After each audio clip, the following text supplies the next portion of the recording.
les chefs d'entreprise, ils passent 50% de leur temps à résoudre des problèmes administratifs. Et donc, pendant ce temps-là, ils ne réfléchissent pas à une expansion de leur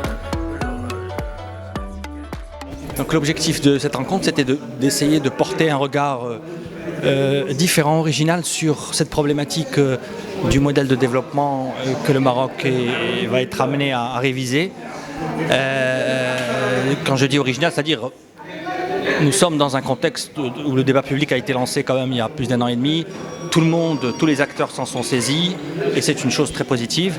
Mais en même temps, ce qu'il faut, c'est que multiplier les regards. Et nous avons ici présenté ou essayé de proposer pour la deuxième fois un regard à partir de documents historiques.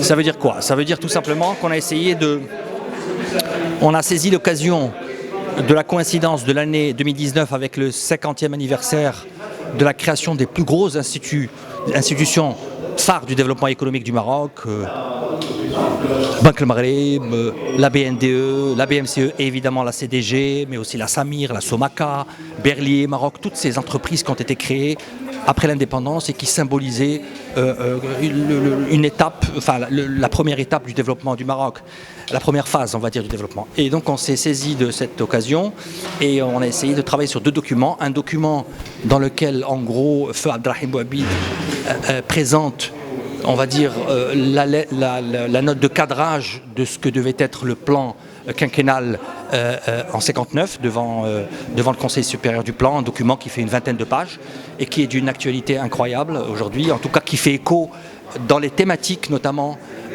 les thèmes évoqués, les enjeux, les défis à ce que nous avons encore aujourd'hui. On y trouve de l'emploi, la problématique de l'emploi, la question de l'éducation évidemment, on retrouve ça, la problématique de l'industrialisation, on la trouve, le rôle de l'État et du secteur privé aussi sont posés. Bref, c'était intéressant pour nous de nous dire, tiens, ces sujets, c'est les mêmes sujets qui sont traités aujourd'hui au Maroc, est-ce qu'on peut faire un rapprochement pour voir dans quels termes ils se posaient à cette époque-là et comment ils se posent aujourd'hui.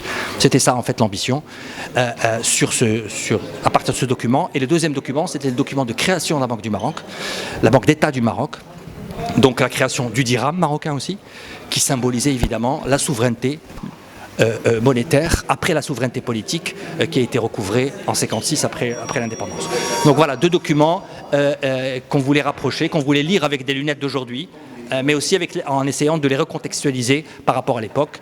Et je pense que les débats ont été extrêmement riches et on est presque frustré parce que cette demi-journée aurait largement mérité un colloque de 2 jours, mais peut-être qu'on va y revenir.